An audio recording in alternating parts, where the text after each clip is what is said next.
ಇವತ್ತಿನಿಂದ ಸುಮಾರೊಂದು 25-30-35 ವರ್ಷದ ಹಿಂದಕ್ಕೆ ಹೋದರೆ ನಾವು ವಾಸ್ತುವಿನ ಒಂದು ಗಲಾಟೆ ಈಗಿದ್ದಷ್ಟಿಲ್ಲ. ಕುಬೇರನ ಮೂಲೆನೇ ಇಲ್ಲ. ಅದು ಕುಬೇರನ ಮೂಲೆ ಅಲ್ಲ, ಅದು ನೈಋತ್ಯದ ಮೂಲೆ. ಇಷ್ಟು ಅಪಭ್ರಂಶ, ತಪ್ಪು ಇನ್ನೇನು ವಾಸ್ತು ಹೇಳ್ತಾರೆ ಇವರು. ಇಲ್ಲಿ ಗಣಿತದ ಕ್ರಿಯೆನೇ ಹೆಚ್ಚಿದೆ ಬಿಟ್ಟರೆ ಈಶಾನ್ಯದ ಬಾಗಿಲು, ನೈಋತ್ಯದಲ್ಲಿ ನೀವು ಮಲಗುವ ಕೋಣೆ, ಆಗ್ನೇಯದಲ್ಲಿ ಅಡುಗೆ ಮನೆ, ಇದು ಯಾವ ಪರಿಸ್ಥಿತಿಯೂ ಇಲ್ಲ. ಮನುಷ್ಯನ ಭೋಗಕ್ಕೆ, ಮನುಷ್ಯ ಸುಖವಾಗಿರಲಿಕ್ಕೆ ಇಷ್ಟು ಶಾಸ್ತ್ರಗಳನ್ನು, ಪ್ರಣಾಳಿಯನ್ನು ನಮ್ಮ ಹಿರಿಯರು ನಮಗೆ ಕೊಟ್ಟುಬಿಟ್ಟಿದ್ದಾರೆ. ಅದು ಎಂತೆಂಥವರಿಗೆ ಎಂತೆಂತಹ ಭೂಮಿ ಹೋಗುತ್ತೆ ಅಂತಕ್ಕಂತಹ ತಿಳುವಳಿಕೆ ಇರಬೇಕು. ಇಷ್ಟ ಬಂದ ಕಡೆ ಇಷ್ಟ ಬಂದವರು ಮನೆ ಕಟ್ಕೊಳ್ಳಿಕ್ಕೆ ಆಗುವುದಿಲ್ಲ. ಆದರೆ ಈಗಿನ ಕಾಲದಲ್ಲಿ ನಮಗದು ನಮ್ಮ ಒಂದು ಹತೋಟಿಯಲ್ಲಿಲ್ಲ. ಎಲ್ಲಿ ಸಿಗುತ್ತೋ ಅಲ್ಲೇ ಮನೆ ಕಟ್ಟತಕ್ಕಂತಹ ಪರಿಸ್ಥಿತಿ ಬಂದಿದೆ. ಇದನ್ನು ಹೊಡೆದೇ ಬಿಡಿ, ಇನ್ನು ನಿಮ್ಮ ಕೆಲಸ ಮುಗಿಯಿತು ಈ ಮನೆಯಲ್ಲಿದ್ದೆ, ಆ ಮಟ್ಟಕ್ಕಿಲ್ಲ. ಅದು ಯಾಕೆ ಮಾಡ್ತಿದ್ದಾರೆ ಅಂತ ಆ ಥರ ಮಾಡ್ತಾ ಇರ್ತಕ್ಕಂಥವ್ರನ್ನ ಕೇಳಬೇಕಾಗುತ್ತೆ ನಾವು. ಮನೆ ಬಾಗಿಲು, ಮನೆ ಕಿಟಕಿಗೂ ಕೂಡ ಅಳತೆ ಇದೆ. ಶಟರ್ ಸೈಜ್ ಅಂತ ಏನು ಹೇಳ್ತೀವಿ ಅದಕ್ಕೆ ಅಳತೆ ಇದೆ. ಇದು ನಿಜವಾದ ವಾಸ್ತು ಪ್ರಾಕ್ಟೀಸ್. ಪೂರ್ತಿ ಇಟ್ ಇಸ್ ಪ್ಯೂರ್ಲಿ ಮ್ಯಾಥ್ಸ್, ಪೂರ್ತಿ ಗಣಿತ. ಆ ಗಣಿತಮಯ ಆ ಥರ ಮಾಡೋದರಿಂದ ಏನಾಗುತ್ತೆ, ಕೈ ಕೊಡೋದಿಲ್ಲ ಇವತ್ತು. ದಕ್ಷಿಣದ ಸೈಟ್ ನಿಮ್ಗೆ ಯಾರು ತೊಗೊಳ್ಳಲ್ಲ. ದಕ್ಷಿಣ ದಿಶೆಯ ಮನೆಯನ್ನು ಯಾರು ಬಾಡಿಗೆಗೆ ಬರಲ್ಲ. ಬೇರೆ ದಿಕ್ಕಿನ ಸೈಟುಗಳಿಗಿನ್ನ ಬೆಲೆ ಕಡಿಮೆ. ಶುದ್ಧ ಸುಳ್ಳು, ಹಸಿ ಸುಳ್ಳು. ಅದು ನೀವು ಈಶಾನ್ಯದಲ್ಲಿ ಬಾಗಿಲಿಡಬೇಕು, ದಕ್ಷಿಣದಲ್ಲಿ ಬಾಗಿಲಿರಬಾರ್ದು, ಎಲ್ಲೂ ಹೇಳಿಲ್ಲ. ಏನು ಉದ್ಯೋಗವನ್ನು ಮಾಡ್ತಾರೆ ಅನ್ನೋದ್ರ ಮೇಲೆ ವಾಸ್ತು ನಿರ್ಭರವಾಗುತ್ತೆ. ಪೂರ್ವದ ಬಾಗಿಲು ಏನು ಯಾರನ್ನೂ ಉದ್ಧಾರನೂ ಮಾಡಿಲ್ಲ, ದಕ್ಷಿಣದ ಬಾಗಿಲು ಯಾರನ್ನೂ ಕೆಡಿಸೂ ಇಲ್ಲ. ಶಾಸ್ತ್ರ ಅಂದರೆ ಎಲ್ಲ ಏನು ತಿಳ್ಕೊಂಡ್ಬಿಟ್ಟಿದ್ದಾರೆ ಅಂದರೆ ಏನೋ ಇಲ್ಲದೆ ಇರೋದು ಹೇಳಿದ್ದಾರೆ ಅಂತಿಲ್ಲ, ವಿಜ್ಞಾನವನ್ನು ಮೀರಿ ಹೇಳಿರ್ತಕ್ಕಂತಹ ವಿಚಾರಗಳಿವೆ.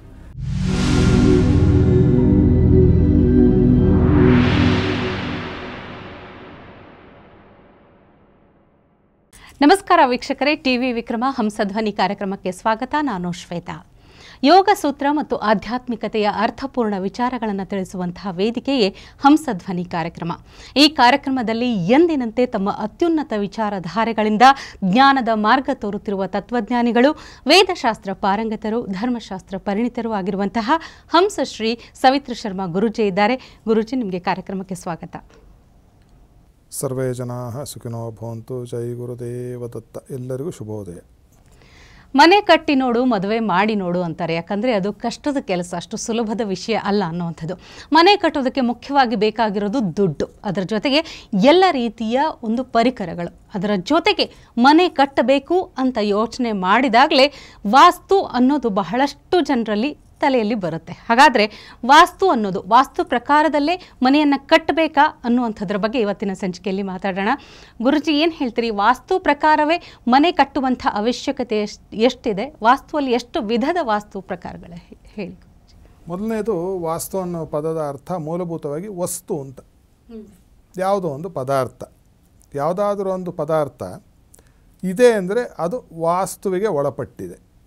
ಬಹಳ ನೇರವಾದ ಉತ್ತರ ಅದಕ್ಕೆ. ಇನ್ನು ಆಡುಭಾಷೆಯ ವಾಸ್ತು, ನೀವು ಹೇಳಿದ ಹಾಗೆ ಮನೆಯನ್ನು ನಿರ್ಮಾಣ ಮಾಡ್ತಕ್ಕಂಥದ್ದಾಗಿರಬಹುದು. ಅದಕ್ಕೆ ಯಾವ ಥರದಲ್ಲಿ ವಾಸ್ತು ಪ್ರಕಾರ ಅಂದರೆ ಏನು ಅಂತ.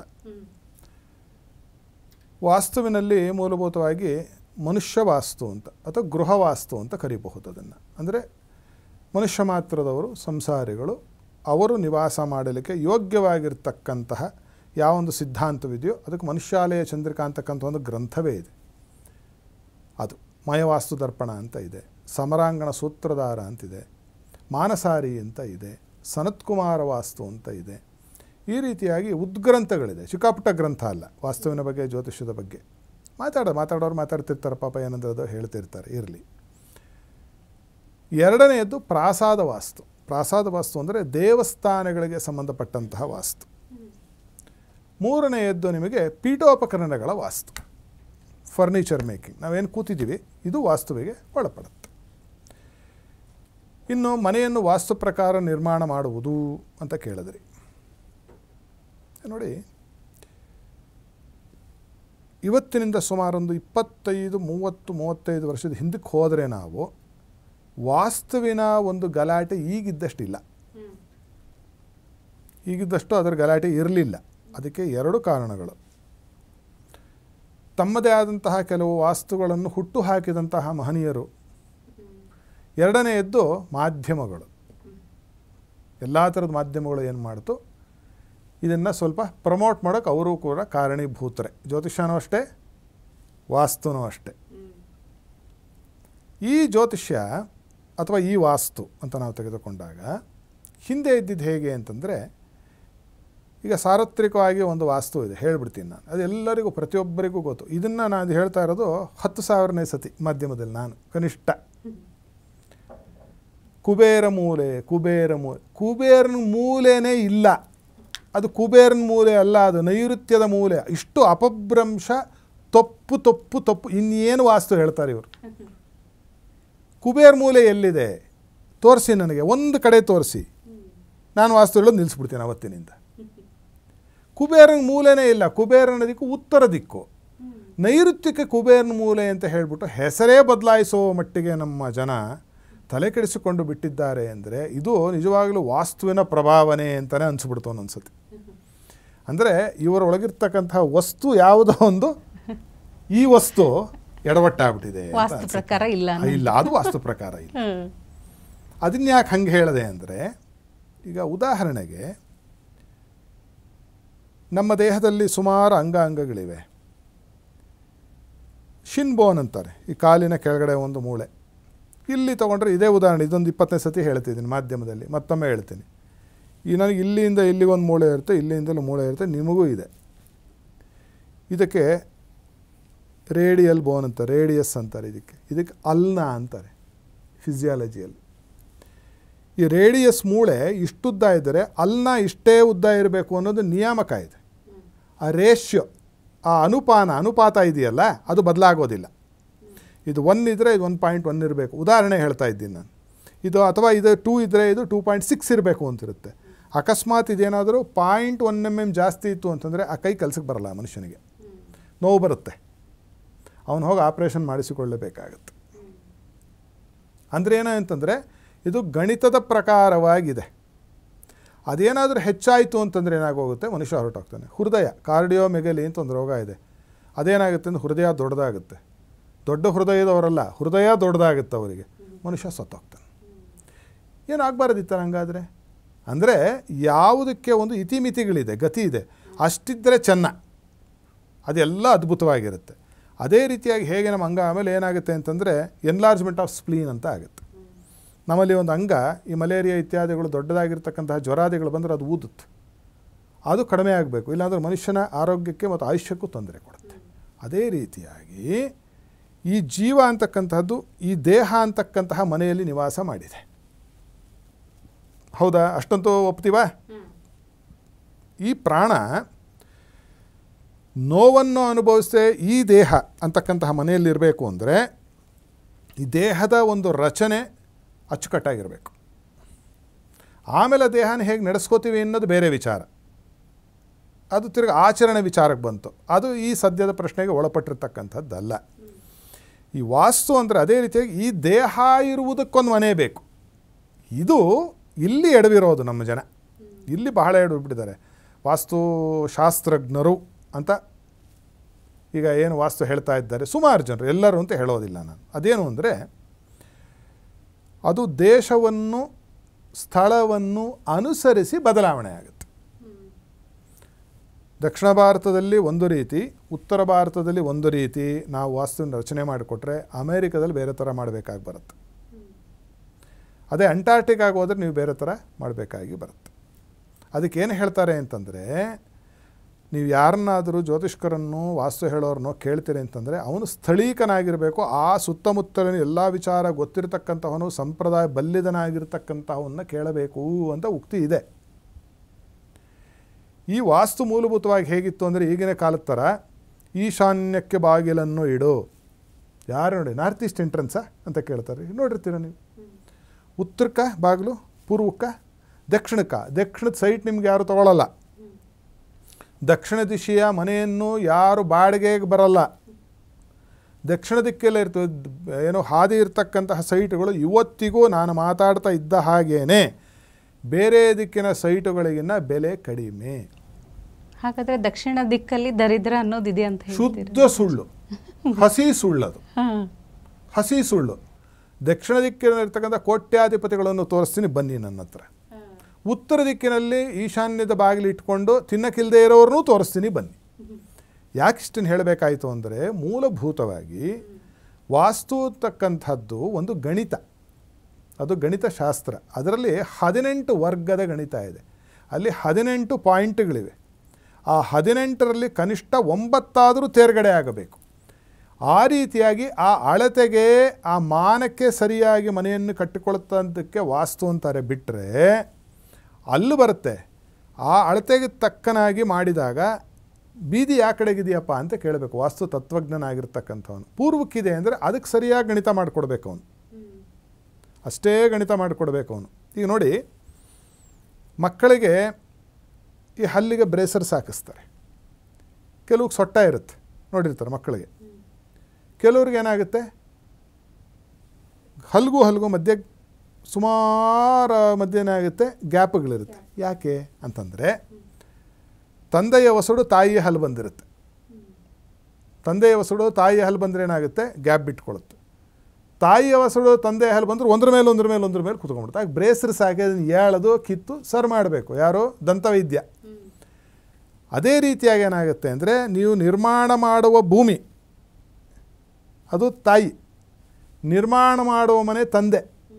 ಅವು ಎರಡಕ್ಕೂ ಸರಿಯಾದರೆ ಅಲ್ಲಿರುವ ಸಂತತಿಯನ್ನು ಅದು ಕಾಪಾಡುತ್ತೆ. ಮಧ್ಯೆ ಗ್ಯಾಪ್ ಬಿಡುತ್ತೋ, ಓವರ್ಲ್ಯಾಪ್ ಮಾಡದೆ ಇರೋ ಥರ ಇರುತ್ತದು.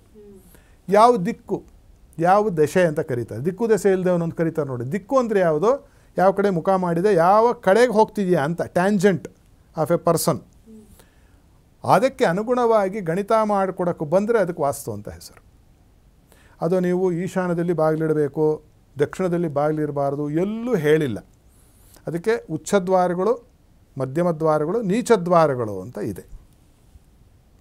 ಆ ರೀತಿಯಾಗಿ ಬಹಳ ಕಷ್ಟ, ಅಲ್ಲಿಗೆ ಬಾಗಿಲೇ ಇಡೋಕ್ಕಾಗಲ್ಲ ಅಂತಂದಾಗೆ ಅದಕ್ಕೆ ಅನುಗುಣವಾಗಿರ್ತಕ್ಕಂತಹ ಒಂದು ಗಣಿತವನ್ನು ಮಾಡಿಕೊಟ್ರೆ ಬಾಗಿಲು ಅಲ್ಲಿಟ್ಕೊಂಡ್ರೂ ಅದು ಬಾಧಕವನ್ನು ಮಾಡುವುದಿಲ್ಲ, ಅದು ಬಾಧೆ ಕೊಡುವುದಿಲ್ಲ. ಆಮೇಲೆ ಏನು ಉದ್ಯೋಗವನ್ನು ಮಾಡ್ತಾರೆ ಅನ್ನೋದ್ರ ಮೇಲೆ ವಾಸ್ತು ನಿರ್ಭರವಾಗುತ್ತೆ. ಏನು ಉದ್ಯೋಗ ಮಾಡ್ತೀರಾ? ಈ ಉದಾಹರಣೆ, ನಾನು ಏರೋಪ್ಲೇನಲ್ಲಿ ಹೋಗ್ತೀನಮ್ಮ, ಇಲ್ಲಿಂದ ನಾನು ಎಲ್ಲಿಗೆ ಹೋಗಬೇಕು, ಹೈದ್ರಾಬಾದ್ ಹೋಗಬೇಕು ಅಂತ ಇಟ್ಕೊಳ್ಳೋಣ. ನಾನು ಹೋಗಬೇಕಾದ್ರೆ ನನ್ನ ಬ್ಯಾಗಿನಲ್ಲಿ ಒಂದು ಚಾಕು, ಒಂದು ಕತ್ತರಿ ಇಟ್ಕೊಂಡ್ರೆ ಏನು ಮಾಡ್ತಾರೆ ಏರ್ಪೋರ್ಟಲ್ಲಿ?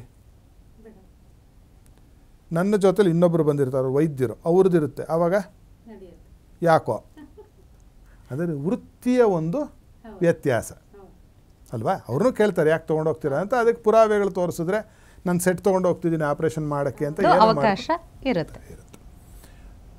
ಇಲ್ಲ ಚೆಕ್ ಇನ್ ಲಗೇಜ್ಗೆ ಹಾಕಿ ಅಂತ ಹೇಳ್ತಾರೇನೋ, ಅದು ನನಗೆ ಗೊತ್ತಿಲ್ಲ, ಉದಾಹರಣೆಗೆ ಹೇಳಿದೆ ಅಷ್ಟೆ. ಆ ರೀತಿಯಾಗಿ ಮನುಷ್ಯ ಮಾಡತಕ್ಕಂತಹ ವೃತ್ತಿ ಮತ್ತು ಒಂದು ಮನಸ್ಸಿನ ಪ್ರವೃತ್ತಿ, ಇವೆರಡನ್ನು ಆಧರಿಸಿ ಮನೆಯ ವಾಸ್ತುವನ್ನು ನಾವು ನಿರ್ಣಯ ಮಾಡಬೇಕಾಗಿ ಬರುತ್ತೆ. ಅನ್ಯಥಾ ಏನಾಗುತ್ತೆ, ಈಗಿನ ಇತ್ತೀಚಿನ ದಿನಗಳಲ್ಲಿರ್ತಕ್ಕಂತಹ ವಾಸ್ತುವಿಗೂ ಮೂಲಶಾಸ್ತ್ರದಲ್ಲಿ ಪ್ರತಿಪಾದನೆ ಮಾಡಿರ್ತಕ್ಕಂತಹ ಶಾಸ್ತ್ರಕ್ಕೂ ಸಂಬಂಧ ಇಲ್ಲ. ಇತ್ತೀಚಿನ ದಿನಗಳಲ್ಲಿ ವಾಸ್ತು ಅನ್ನುವಂಥ ಉದಾಹರಣೆಗಳು ಬಹಳಷ್ಟು ಕೇಳ್ತೀವಿ ಗುರುಜಿ. ಅಂದರೆ ಕೋಟಿಗಟ್ಟಲೆ ಖರ್ಚು ಮಾಡಿ ಮನೆ ಕಟ್ಟಿಸಿರ್ತಾರೆ, ಈ ದಿಕ್ಕಲ್ಲಿ ಈ ರೂಮ್ ಇರಬಾರ್ದು, ಇದನ್ನು ಬೀಳಿಸಿ ಕಟ್ಟಿಸ್ಬೇಕು ಅಂತ ಅಂದಾಗ ಅವ್ರಿಗೆ ಎದೆ ಹೊಡೆದು ಬಿಡುತ್ತೆ, ಮತ್ತಿಷ್ಟು ದುಡ್ಡು ಖರ್ಚು ಮಾಡಬೇಕು ಅನ್ನೋದು. ಈ ಕಡೆ ಮಾಡೋಕ್ಕಾಗುತ್ತೋ ಇಲ್ವೋ, ಆಗ ಒಂದು ಕೊರಗು ಇರುತ್ತೆ, ತಲೆಯಲ್ಲಿ ಕಾಡ್ತಿರುತ್ತೆ, ಏನು ಮಾಡಬೇಕಿಂತ ನೋಡಿ. ಈಗ ಉದಾಹರಣೆಗೆ ಒಳ್ಳೆ ಪ್ರಶ್ನೆ. ಈಗ ನಮ್ಮ ಕರ್ನಾಟಕದಲ್ಲಿ ಈಗ ನೋಡಿದ್ರೆ ನಿಮಗೆ ತಿಳಿದಿರುತ್ತೆ, ಅಡುಗೆ ಮನೆ ಎಲ್ಲಿರಬೇಕು, ಅಗ್ನಿಮೂಲೆಯಲ್ಲಿರಬೇಕು, ಬೆಡ್ರೂಮ್ ಎಲ್ಲಿರಬೇಕು, ನೈಋತ್ಯ ಮೂಲೆಯಲ್ಲಿರಬೇಕು. ಆಮೇಲೆ ದೇವ್ರ ಮನೆ ಎಲ್ಲಿರಬೇಕು, ಹಾಲಲ್ಲಿರಬೇಕು. ದೇವ್ರ ಮನೆ ಇಲ್ಲ, ಹಾಲ್ ಅಷ್ಟೇ. ದೇವ್ರ ಮನೆ ಗಿವ್ರ ಮನೆ ಪಾಪ ಏನು ತಲೆ ಕೆಡಿಸ್ಕೊಂಡಿಲ್ಲ, ನಮ್ಮ ಜನಕ್ಕೆ ಬೇಕಾಗಿಲ್ಲ, ಬಿಟ್ಟುಬಿಟ್ಟಿದ್ದಾರೆ, ಅದು ಇರಲಿ. ಆ ಈಶಾನ್ಯದಲ್ಲಿ ಒಂದು ಹಾಲ್ ಇದ್ಬಿಡಬೇಕು, ಇದು ಮನೆ. ಈಗ ಕೇರಳಕ್ಕೆ ಹೋಗಿ, ಕೇರಳ ನಮ್ಮ ಭಾರತದಲ್ಲೇ ಇದೆ ತಾನೆ. ನೀವು ಕೇರಳದಲ್ಲಿ ಹೋದರೆ ಈಶಾನ್ಯದಲ್ಲೇ ಅಡುಗೆ ಮನೆ ಮಾಡೋದವರು. 100 ಕಾರಣ ಇದೆ ಇದಕ್ಕೆ, ನಮಗೆ ಅವಕಾಶನೇ ಸಾಕಾಗಲ್ಲ ಈ ಕಾರ್ಯಕ್ರಮದಲ್ಲಿ ಅದನ್ನು ಹೇಳೋದಕ್ಕೆ. ಅಲ್ಲಿ ಆಗ್ನೇಯದಲ್ಲಿ ಮಾಡೋದಿಲ್ಲ. ಶೃಂಗೇರಿಗೆ ಹೋಗಿ, ಅವರು ನೈಋತ್ಯದಲ್ಲೇ ಅಡುಗೆ ಮನೆ ಇಡೋದು, ಅವರು ದಕ್ಷಿಣಾಭಿಮುಖವಾಗಿ ಅಡುಗೆ ಮಾಡೋದು ಶೃಂಗೇರಿ ಪ್ರಾಂತ್ಯದಲ್ಲಿ. ಅದು ದೇಶಾವಾರು ಪದ್ಧತಿಗಳು ಮತ್ತು ಭೂಮಿಯ ಲಕ್ಷಣ ಮತ್ತು ಅಲ್ಲಿಯ ವಾತಾವರಣ, ಯಾವ ಕಡೆಯಿಂದ ಯಾವ ಕಡೆ ಗಾಳಿ ಬೀಸುತ್ತೆ ಅದು ಬಹಳ ಮುಖ್ಯ. ಯಾವ ಕಡೆಯಿಂದ ಯಾವ ಕಡೆಗೆ ಗಾಳಿ ಬೀಸುತ್ತೆ, ದಕ್ಷಿಣಾಯಣದಲ್ಲಿ ಮತ್ತು ಉತ್ತರಾಯಣದಲ್ಲಿ ಸೂರ್ಯನ ಪ್ರವೇಶ ಎಲ್ಲಾಗುತ್ತೆ, ಸೂರ್ಯನ ನಿರ್ಗಮನ ಎಲ್ಲಾಗುತ್ತೆ. ಇಷ್ಟರ ಮೇಲೆ ಏನಾಗುತ್ತೆ ಅಂದರೆ ಭೂಮಿ ಒಂದು ಕಾಂತ, ಅದೊಂದು ಅಯಸ್ಕಾಂತ, ಅದು ಮ್ಯಾಗ್ನೆಟ್. ಅದಕ್ಕೆ ತನ್ನದೇ ಆದಂತಹ ಒಂದು ಕಾಂತೀಯ ವಲಯ ಇದೆ, ಮ್ಯಾಗ್ನೆಟಿಕ್ ಫ್ಲಕ್ಸ್ ಅಂತ ಕರೀತಾರೆ ಇದನ್ನು. ಆ ಮ್ಯಾಗ್ನೆಟಿಕ್ ಫ್ಲಕ್ಸಿಗೆ ಅನುಗುಣವಾಗಿ ಮನೆಯನ್ನು ತಯಾರು ಮಾಡೋದಕ್ಕೆ ವಾಸ್ತುಶಾಸ್ತ್ರ ಅಂತ ಹೆಸರು ಮೂಲಭೂತವಾಗಿ. ಶಾಸ್ತ್ರ ಅಂದರೆ ಎಲ್ಲ ಏನು ತಿಳ್ಕೊಂಡ್ಬಿಟ್ಟಿದ್ದಾರೆ ಅಂದರೆ ಏನೋ ಇಲ್ಲದೆ ಇರೋದು ಹೇಳಿದ್ದಾರೆ ಅಂತ ಇಲ್ಲ, ವಿಜ್ಞಾನವನ್ನು ಮೀರಿ ಹೇಳಿರ್ತಕ್ಕಂತಹ ವಿಚಾರಗಳಿವು. ನಮಗೆ ಅಧ್ಯಯನ ಮಾಡಲಿಕ್ಕೆ ಸಾಧ್ಯ ಆಗ್ತಿಲ್ಲ, ನಮಗೆ ಅರ್ಥ ಆಗ್ತಿಲ್ಲ ಅಂದ ಕ್ಷಣಕ್ಕೆ ಅದು ಸುಳ್ಳಾಗಲಿಕ್ಕೆ ಸಾಧ್ಯವಿಲ್ಲ. ಅದರಲ್ಲೇನಾಗ್ಬಿಟ್ಟಿದೆ, ಈ ಮಧ್ಯವರ್ತಿಯಾಗಿ ಸುಮಾರು ಜನರು ಯಾರ್ಯಾರೋ ಯಾವುದೇ ಸ್ವಂತ ನಾನು ಹೇಳಿದೆ ಅಲ್ಲ, ಈಶಾನ್ಯದಲ್ಲಿ ಬಾಗಿಲಿಟ್ಕೊಂಬಿಡಿ ನಿಮಗೆ ಅದ್ಭುತವಾಗಿ ನಡೆಯುತ್ತೆ. ಅದಕ್ಕೆ ಪುಸ್ತಕವನ್ನು ಬರೆದವರು ಅದರಲ್ಲಿ ಸುಮಾರು ಕಡೆ ಬರೆದಿದ್ದಾರೆ. ಒಂದು ಬಹಳ ನಾನು ಹೆಸರು ಹೇಳಬಾರದು, ದೇವಸ್ಥಾನದೆಲ್ಲ ತಪ್ಪಾಗುತ್ತೆ ನನ್ನ ಕಡೆಯಿಂದ, ಅದಕ್ಕೆ ಹೇಳ್ತಿಲ್ಲ. ಅತ್ಯಂತ ಶ್ರೀಮಂತವಾಗಿರತಕ್ಕಂತಹ ಒಂದು ದೇವಸ್ಥಾನ. ಆ ದೇವಸ್ಥಾನಕ್ಕೆ ನೋಡಿ ನೈಋತ್ಯ ಇದು ಈಶಾನ್ಯ ದಿಕ್ಕಿನಲ್ಲಿ ಹೀಗೊಂದು ಕಲ್ಯಾಣಿ ಇದೆ, ಇನ್ನೂ ಹೋಗ್ತಾ ಹೋಗ್ತಾ ಆ ಕಡೆಗೆ ತಗ್ಗಿದೆ, ಅದರಿಂದ ಅಷ್ಟೊಂದು ದುಡ್ಡು ಬರ್ತಾ ಇದೆ ಆ ದೇವಸ್ಥಾನಕ್ಕೆ ಅಂತ ಹೇಳ್ತಾರೆ ಅವರು. ಇನ್ನೊಂದು ದೇವಸ್ಥಾನ ಹೇಳಿಬಿಟ್ಟು ಆ ದೇವಸ್ಥಾನ ಹಿಂಗಿತ್ತು, ಅದಕ್ಕೆ ದೇವಸ್ಥಾನದಲ್ಲಿ ದುಡ್ಡು ಬರ್ತಿರಲಿಲ್ಲ. ಪಾಪ ಅವ್ರಿಗೆ ಇತಿಹಾಸ ಗೊತ್ತಿಲ್ಲ. 100 ವರ್ಷದ ಹಿಂದೆ ಹೋದರೆ ಆ ದೇವಸ್ಥಾನ ಯಾವುದು ಈ ದುಡ್ಡಿಗೆ ಬರ್ತಿಲ್ಲ ಅಂತ ಹೇಳಿದ್ರಲ್ಲ, ಆ ದೇವಸ್ಥಾನದ ಇಡೀ ಭಾರತ ದೇಶದಲ್ಲಿ ಹೆಚ್ಚು ಹಣ ಬರ್ತಿದ್ದ ದೇವಸ್ಥಾನವಾಗಿತ್ತದು. ಈ ನಾನು ಹೇಳಿದ ದೇವಸ್ಥಾನಕ್ಕೆ ನಾನು ಚಿಕ್ಕ ಹುಡುಗ ಇದ್ದಾಗ, ಅಂದರೆ ಹತ್ತಿರ ಒಂದು 45 ವರ್ಷಗಳ ಹಿಂದೆ ಹೋದಾಗ, ನಾವು ಯಾವುದೇ ತೊಂದರೆ ತಾಪತ್ರೆ ಇಲ್ಲದೆ ಹೀಗೆ ಹೋಗ್ಬಿಟ್ಟು ನಾವು ದೇವರ ದರ್ಶನವನ್ನು ಮಾಡಿ 1/4 ಗಂಟೆ ಕೂತ್ಕೊಂಡು ಮಂತ್ರಪಾಠ, ನಾನು ನಮ್ಮ ತಂದೆ ಅಲ್ಲೇ ಸ್ವಲ್ಪ ನಮಗೆ ಬರೋ ಮಂತ್ರ ನನಗೇನು ಬರ್ತಿತ್ತೋ ನಮ್ಮ ತಂದೆ ಜೊತೆಲಿ ಹೇಳಿದ್ರು ಅದನ್ನಷ್ಟು ಪಾರಾಯಣ ಮಾಡಿ ಹೊರಗೆ ಬಂದಿರತಕ್ಕಂತಹ ದಿನಗಳು ಕೂಡ ಇದೆ. ಈಗ ಹೋಗ್ಲಿಕ್ಕೆ ಆಗ್ತಾ ಇಲ್ಲ. ಆವಾಗಲೂ ಅಲ್ಲೇ ನೀರಿತ್ತು, ಅಲ್ಲೂ ಅದೇ ತಗ್ಗಿತ್ತು, ಈ ರೀತಿಯ ಪ್ರತಿಪಾದನೆಗಳು. ಆಮೇಲೆ ಈಶಾನ್ಯ ತಗ್ಗಿರಬೇಕು, ಈಶಾನ್ಯದಲ್ಲಿ ಏನು ಮಾಡಬೇಕು, ಒಂದು ಸಂಪ್ ಮಾಡಿಬಿಡಬೇಕು, ಈಶಾನ್ಯದಲ್ಲೊಂದು ಬೋರ್ವೆಲ್ ಹಾಕಿಬಿಡಬೇಕು, ಈಶಾನ್ಯದಲ್ಲೊಂದು ಫೌಂಟೇನ್ ಇಟ್ಬಿಡಬೇಕು. ಇದೇ ತಾನೇ ನೀವು ನೋಡಿರೋದು. ನೈಋತ್ಯದಲ್ಲಿ ಮೇಲ್ಗಡೆಗೆ ಒಂದು ಟ್ಯಾಂಕ್ ಕಟ್ಬಿಡಬೇಕು, ಅದನ್ನೇ ಕುಬೇರ್ ಮೂಲೆ ಅಂತ ಕರ್ಕೋತಿರೋದು ತಪ್ಪಾಗಿ ಇವರು. ನಾನು ನಿಮಗೆ ತಿರುಗಿಸೊಂದು ಪ್ರಶ್ನೆ ಕೇಳ್ತೀನಿ. ಭಾರತ ದೇಶದ ಈಶಾನ್ಯದಲ್ಲಿ ಏನಿದೆ? ಹಿಮಾಲಯ ಪರ್ವತ ಇದೆ. ಅಲ್ಲಿ ಏನು ತಗ್ಗಿರೋದು? ಇಡೀ ಪ್ರಪಂಚದಲ್ಲೇ ಎತ್ತರ ಇರತಕ್ಕಂತಹ ಪರ್ವತ ನಮ್ಮ ಭಾರತ ದೇಶದ ಈಶಾನ್ಯ ದಿಕ್ಕಿನಲ್ಲಿ ಕೂತಿದೆ. ತಗ್ಗಿಯಲ್ಲಿರಬಾರ್ದು ಇವ್ರ ಪ್ರಕಾರ, ನೈಋತ್ಯದಲ್ಲಿರಬಾರ್ದು. ನೈಋತ್ಯದಲ್ಲಿ ಏನಿದೆ ಭಾರತಕ್ಕೆ? ಆಳವಾಗಿರ್ತಕ್ಕಂತಹ ಅಲ್ಲಿ ಹಿಂದೂ ಮಹಾಸಾಗರ ಇದೆ. ಇವಾಗ ಏನು ವಾಸ್ತು ಮಾಡೋದು? ಈಗ ಇದನ್ನ ಹೆಂಗೆ ತಿರುಗಿಸೋದು? ಈಗ ಇದನ್ನೇನು ಮುರಿತೀರಿ? ಏನೀಗ ಹೋಗ್ಬಿಟ್ಟು ಇದನ್ನು ಹೊಡೆದಾಕ್ಲಿಕ್ಕೆ ಸಾಧ್ಯವೇ? ನಾವು ಯಾವುದನ್ನು ನಮ್ಮ ಹಿಮಾಲಯ ಪರ್ವತವನ್ನು ಹೊಡೆದಾಕ್ಬಿಟ್ಟು ಅಷ್ಟು ಡೆಬ್ರಿಸ್ ತಂದುಬಿಟ್ಟು ಇಲ್ಲಿ ಹಾಕಬೇಕು. ಎಲ್ಲಿ? ಹಿಂದೂ ಮಹಾಸಾಗರದಲ್ಲಿ ಹಾಕ್ಬಿಟ್ಟು ಇದನ್ನು ಎತ್ತರ ಮಾಡಿಬಿಟ್ರೆ ದೇಶ ಉದ್ಧಾರ ಆಗುತ್ತೆ? ಹಾಗಲ್ಲ. ಭೂಮಿಗೆ ತನ್ನದೇ ಆದಂತಹ ಶಕ್ತಿಗಳಿವೆ, ವಲಯಗಳಿವೆ. ಅದನ್ನು ಅರಿತು ಹೇಳ್ತಕ್ಕಂತಹವನನ್ನು ವಾಸ್ತುತಜ್ಞ ಅಂತ ಕರೀತಾರೆ. ಈಗ ಹೇಗೆ ಜಿಯಾಲಜಿಸ್ಟ್ ಬಂದ್ಬಿಟ್ಟು ಇಲ್ಲಿ ನೀರಿದೆ ಅಂತ ಹೇಳ್ತಾರೋ, ಅದೇ ರೀತಿಯಾಗಿ ನಮ್ಮಲ್ಲೂ ಉಂಟು. ಅದಕ್ಕೆ ಚಂದ್ರಗುಪ್ತಿ ಅಥವಾ ಚಂದ್ರಗುಪ್ತಿ ಚಕ್ರ ಅಂತ ಹೇಳಿ ನಾನೇ ಸ್ವತಃ 100 ಜನರಿಗೆ ಮನೆಯಲ್ಲಿ ಕೂತು ನಾನು ಡ್ರಾಯಿಂಗ್ನಲ್ಲಿ ಇಲ್ಲಿ ನೀನು ಬೋರ್ವೆಲ್ ಹಾಕಿ ಅದು ಸಿಗುತ್ತೆ ಅಂತ ಹೇಳಿ 10-20 ಬೋರ್ವೆಲ್ ಫೇಲ್ಯೂರ್ ಆಗಿರೋ ಸಿಕ್ಕಿರೋದು ಉಂಟು. ಇವತ್ತವರೆಗೂ ನಾನು ಕೊಟ್ಟಿರತಕ್ಕಂತಹ, ನಾನು ಅಲ್ಲ ಶಾಸ್ತ್ರ ಕೊಟ್ಟಿರ್ತಕ್ಕಂತಹ ಸಿದ್ಧಾಂತ ಪ್ರಕಾರ ನಾನು ನಡೆದುಕೊಂಡಾಗ ಒಬ್ಬನೂ ನೀರು ಸಿಗಲಿಲ್ಲ ಸ್ವಾಮಿ ನೀವು ಮಾಡಿದ್ರಿಂದ ಅಂತ ನನ್ನ ಹತ್ರ ವಾಪಸ್ ಬಂದಿಲ್ಲ. ಆ ವಾಸ್ತು ರಚನೆ ಅಂತ ಮಾಡಿದಾಗ ಈ ಭೂಮಿ ಬೇಡ, ಇಲ್ಲಿ ಬೇಡ, ಇಲ್ಲಿ ಸ್ವಲ್ಪ 10 ಅಡಿ ಬಿಟ್ಟು ಆ ಕಡೆಗೆ ಮನೆ ಕಟ್ಕೊಳ್ಳಯ್ಯ ಅಂತ ಹೇಳಿ ಕಟ್ಟಿಸ್ಕೊಂಡವ್ರು ಇವತ್ತಿಗೂ ಅದ್ಭುತವಾದ ಜೀವನವನ್ನು ನಡೆಸ್ತಾ ಇದ್ದಾರೆ. ಇಲ್ಲಿ ಗಣಿತದ ಕ್ರಿಯೆನೇ ಹೆಚ್ಚಿದೆ ಬಿಟ್ಟರೆ ಈಶಾನ್ಯದ ಬಾಗಿಲು, ನೈಋತ್ಯದಲ್ಲಿ ನೀವು ಮಲಗುವ ಕೋಣೆ, ಆಗ್ನೇಯದಲ್ಲಿ ಅಡುಗೆ ಮನೆ, ಇದು ಯಾವ ಪರಿಸ್ಥಿತಿಯೂ ಇಲ್ಲ. ಈಗ ದಕ್ಷಿಣದಲ್ಲಿ ರೋಡ್ ಇರುತ್ತಮ್ಮ, ನಾನು ಹೇಳಿದ್ನಲ್ಲ ದಕ್ಷಿಣದಲ್ಲಿ ಯಾರೂ ತೊಗೋತಾನೇ ಇಲ್ಲ, ಮನೆಗಳು ಬಾಡಿಗೆಗೆ ಬರಲ್ಲ, ಜನ ಕೊಳ್ಳೋದು ಇಲ್ಲ, ಬಾಡಿಗೆಗೂ ಬರಲ್ಲ. ನಾನು ನಾರ್ತ್ ಈಸ್ಟು ಈಶಾನ್ಯದಲ್ಲಿ ಹೆಂಗೆ ಬಾಗಿಲಿಡೋದು ಮನೆಗೆ? ನಾನು ಚಿಕ್ಕ ಸೈಟು, ನಾನು ಎಲ್ಲಿ ಬಾಗಿಲಿಡೋದು? ಅವಾಗ ಏನು ಮಾಡಬೇಕು ಅವರು? ನಾವು ಮೇಲಿಂದ ಹೋಗ್ಬಿಟ್ಟು ಮೇಲ್ಗಡೆ ಸೀಲಿಂಗ್ ಕಟ್ ಮಾಡಿಬಿಟ್ಟು ಕೆಳಗಿಳಿಬೇಕಷ್ಟೇ ಈಗ ನಾವು ನಾರ್ತ್ ಈಸ್ಟಿನಿಂದ. ಅಂದರೆ ಮನುಷ್ಯನ ಉಪಯೋಗಕ್ಕೆ ಬರದೇ ಇರತಕ್ಕಂತಹ ಯಾವುದೇ ಶಾಸ್ತ್ರವೂ ಅದು ಉತ್ತೀರ್ಣವಾಗುವುದಿಲ್ಲ. ಎಲ್ಲ ಸರ್ವಂ ಮಾನುಷ ಭೋಗಾರ್ಥ. ಮನುಷ್ಯನ ಭೋಗಕ್ಕೆ, ಮನುಷ್ಯ ಸುಖವಾಗಿರಲಿಕ್ಕೆ ಇಷ್ಟು ಶಾಸ್ತ್ರಗಳನ್ನು, ಪ್ರಣಾಳಿಯನ್ನು ನಮ್ಮ ಹಿರಿಯರು ನಮಗೆ ಕೊಟ್ಟುಬಿಟ್ಟಿದ್ದಾರೆ. ಮತ್ತೊಂದು ಗುರುಜಿ, ವಾಸ್ತು ಅಂದಾಗ ಬಹಳಷ್ಟು ಜನರ ಅನುಭವವನ್ನು ಕೇಳಿದ್ದೀನಿ. ಈಗ ಒಂದು ಚಿಕ್ಕ ಮನೆಯಲ್ಲಿರ್ತಾರೆ, ಅಲ್ಲಿ ಚೆನ್ನಾಗಿ ಸಂಪಾದನೆ ಮಾಡಿ ದೊಡ್ಡ ಮನೆ ಕಟ್ಟಿಸ್ಕೊಂಡು ಹೋಗ್ತಾರೆ. ಅದೇ ರೀತಿ ವ್ಯವಹಾರಕ್ಕೂ ಒಂದು ಚಿಕ್ಕ ಹೋಟ್ಲ್ ಇಟ್ಟಿರ್ತಾರೆ, ದುಡ್ಡು ಚೆನ್ನಾಗಿ ಬರ್ತಾ ಇದೆ ಅಂತ ಹೇಳಿ ದೊಡ್ಡ ಹೋಟ್ಲ್ ಮಾಡ್ತಾರೆ. ಆದರೆ ಅಲ್ಲಿ ಹೋದಾಗ ಅಲ್ಲಿ ಕಷ್ಟ ನಷ್ಟಗಳು ಹೆಚ್ಚಾಗುತ್ತೆ, ಸಾವು ನೋವು ಹೆಚ್ಚಾಗುತ್ತೆ. ಅಯ್ಯೋ ಈ ಮನೆಯೇ ನಮಗೆ ಈ ರೀತಿ ನೆಮ್ಮದಿ ಕೊಡ್ತಾ ಇಲ್ವೇನೋ ಅನ್ನುವಂಥ ಭಾವನೆ ಬರುತ್ತೆ. ಇದರಲ್ಲಿ ವಾಸ್ತು ಪಾತ್ರ ಇದೆಯಂತ ಹೇಳ್ತೀರಾ? ಇಲ್ಲ, ಎರಡೂ ಉಂಟು. ಕಾಕತಾಳೀಯ ಅನ್ನೋ ಒಂದು ಮಾತು ಕೇಳಿರಬೇಕು. ಒಂದು ಕಾಗೆ ಬಂದು ಒಂದು ಮರದ ಕೊಂಬೆ ಮೇಲೆ ಕುತ್ಕೋತಂತೆ, ಮರದ ಕೊಂಬೆ ಬಿದ್ದೋಯ್ತಂತೆ. ಆಗ ಎಲ್ಲರೂ ಆಶ್ಚರ್ಯಪಟ್ಬಿಟ್ರಂತೆ. ಏನು ಭಾರ ಇದೆ ಕಾಗೆ, ಅದು ನಾವು ನೋಡಿರಲಿಲ್ಲ ಇಷ್ಟು ಭಾರ ಇರುವ ಕಾಗೆ. ಇದು ಕಾಕತಾಳೀಯ ನ್ಯಾಯ. ಕಾಗೆ ಬಂದು ಕುತ್ಕೊಳ್ಳೋಕ್ಕೂ ಆ ಮರದ ಕೊಂಬೆ ಮುರಿದೋಗೋಕ್ಕೂ ಅದು ಎರಡೂ ಒಂದೇ ಆಯಿತು. ಅದು ಹಲವಾರು ಈ ಥರ ಆಗಿರಲಿಕ್ಕೆ ಸಾಧ್ಯ. 50%.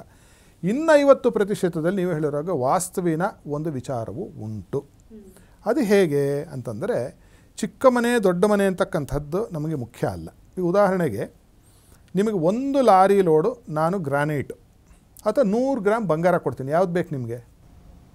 ಬಂಗಾರ ತಗೋತೀನಿ. ಯಾಕೆ? ಚಿಕ್ಕದಲ್ವಾ ಅದು?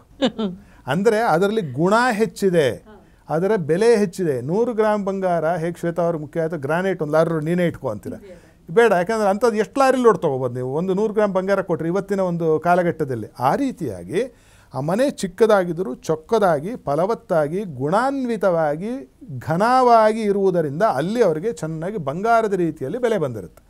ದೊಡ್ಡದಾಗಿ ಮನೆ ಕಟ್ಕೋತಾರೆ, ಅಲ್ಲಿ ಗುಣವಿಹೀನವಾಗಿ, ಅಲ್ಲಿ ಯಾವುದೇ ಆ ಒಂದು ಭೌಗೋಳಿಕವಾಗಿ ಆ ಜಾಗದಲ್ಲಿ ಆ ಓಜೋ ಶಕ್ತಿ ಇರೋದಿಲ್ಲ. ಆ ಓಜೋ ಶಕ್ತಿ ಇಲ್ಲದೇ ಇರುವ ಸ್ಥಳದಲ್ಲಿ ಬಂದಾಗ ಏನಾಗುತ್ತೆ ಅಂತಂದರೆ, ನಾನು ಹೇಳಿದ ಹಾಗೆ ಈ ದೇಹದ ಒಂದು ಸ್ವಾಸ್ಥ್ಯ ಕೆಟ್ಟರೆ ಹೇಗೆ ನಮ್ಮ ಪ್ರಾಣಕ್ಕೂ ತೊಂದರೆ ಆಗುತ್ತೋ, ಮನಸ್ಸಿಗೆ ಅತೀವವಾದಂತಹ ಒಂದು ಹಿಂಸೆಯನ್ನು ಅನುಭವಿಸಬೇಕಾಗಿ ಬರುತ್ತೋ, ಆ ಮನೆಯಲ್ಲಿ ಇರ್ತಕ್ಕಂಥವರಿಗೆ ಹಲವಾರು ಹಿಂಸೆಗಳು ಆಗುತ್ತೆ. ಆ ರಚನೆಯಲ್ಲೂ ಅಷ್ಟೇ. ಅದಕ್ಕೆ ನಾವೇನು ಹೇಳ್ತೀವಿ ಅಂದರೆ ಸೂತ್ರಚ್ಛೇದ ದೋಷ ಅಂತ ಹೇಳ್ತೀವಿ. ನೀವು ನಂಬಲ್ಲ, ಒಬ್ಬರು ನನ್ನಲ್ಲಿಗೆ ಬರ್ತಿದ್ದಾಗ ಅವರಿಗೆ ವಾಸಿಯಾಗದೇ ಇರತಕ್ಕಂತಹ ಒಂದು ಚರ್ಮದ ಕಾಯಿಲೆ ಅಂತ ಡಯಾಗ್ನೋಸ್ ಮಾಡಿದರು ಡಾಕ್ಟ್ರು. ಅವ್ರು ಪಾಪ ಟ್ರೀಟ್ಮೆಂಟು ತೊಗೋತಿದ್ರು. ಇದು ಬರೀ ವಾಸ್ತುವಿಂದನೇ ಆಯಿತು ಅಂತ ನಾನು ಹೇಳೋದು ತಪ್ಪಾಗುತ್ತೆ, ಹೇಳಬಾರ್ದು. ಅದು ಬಹಳ ವಿರೋಧಗಳು ಬರುತ್ತೆ. ನಮ್ಮ ಸುಮ್ಮನೆ ನಿಜ ಹೇಳಿ ವಿರೋಧ ಯಾಕೆ ಪಡಬೇಕು ನಾನು?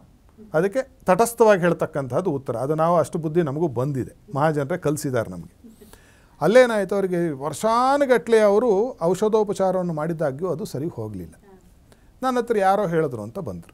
ಅವ್ರು ಬಂದಾಗ ಅದೆಲ್ಲ ನಾವೆಲ್ಲ ನೋಡಿ ಏನೋ ಮನೆಯಲ್ಲಿ ಏನೋ ದೋಷ ಇರ್ಬೋದು ಅಂತ ಹೇಳಿ ಆ ಪ್ಲ್ಯಾನ್ ತರಿಸ್ಕೊಂಡು ನೋಡಿಬಿಟ್ಟು ಅದರಲ್ಲಿ ಏನೂ ಹೇಳಲಿಲ್ಲ ಅವ್ರಿಗೆ. ನಾವು ಒಂದು ಚಿಕ್ಕದಾಗಿ ಒಂದು ಬದಲಾವಣೆ ಹೇಳ್ತೀನಿ, ಹೊಡೆಸೋದಿಲ್ಲ, ಬಟ್ ಒಂದು ಸ್ವಲ್ಪ ಹೊಡಿಬೇಕಾಗತ್ತೆ, ಮಾಡ್ತೀರಾ, ಏನು ಹೇಳಿದ್ರು ಮಾಡ್ತೀವಿ ಅಂತಂದ್ರೆ. ಚರ್ಮದ ರೋಗ ಅದೆಲ್ಲ ಹೇಳೋದಿಲ್ಲ ನಾನು, ಚರ್ಮದ ರೋಗ ಅಷ್ಟು ಸಾಕು.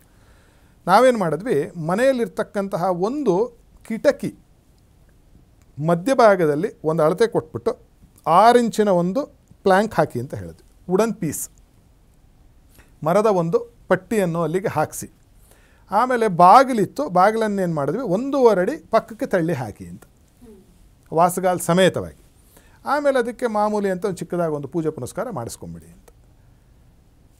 ಅದಕ್ಕೆ ಏನು ಬೇಕಾದರೂ ಹೆಸರಿಟ್ಕೋಬೋದು ನೀವು. ಅಷ್ಟೊತ್ತಿಗೆ ಔಷಧಿ ಕೊಟ್ಟಿದ್ದಕ್ಕೆ ಸರಿ ಹೋಯಿತು, ಅದೇ ಟೈಮ್ಗೆ ಇದು ಕಾಕ್ತಾಳಿ ಅಲ್ವಾ ಅಂತ ಹೇಳಿ ಬರುತ್ತೆ ಅಪಶ್ರುತಿ. ನಮಗೇನು ಬೇಸರ ಇಲ್ಲ, ಅವ್ರು ಒಳ್ಳೆಯದಾದರೆ ಸಾಕು.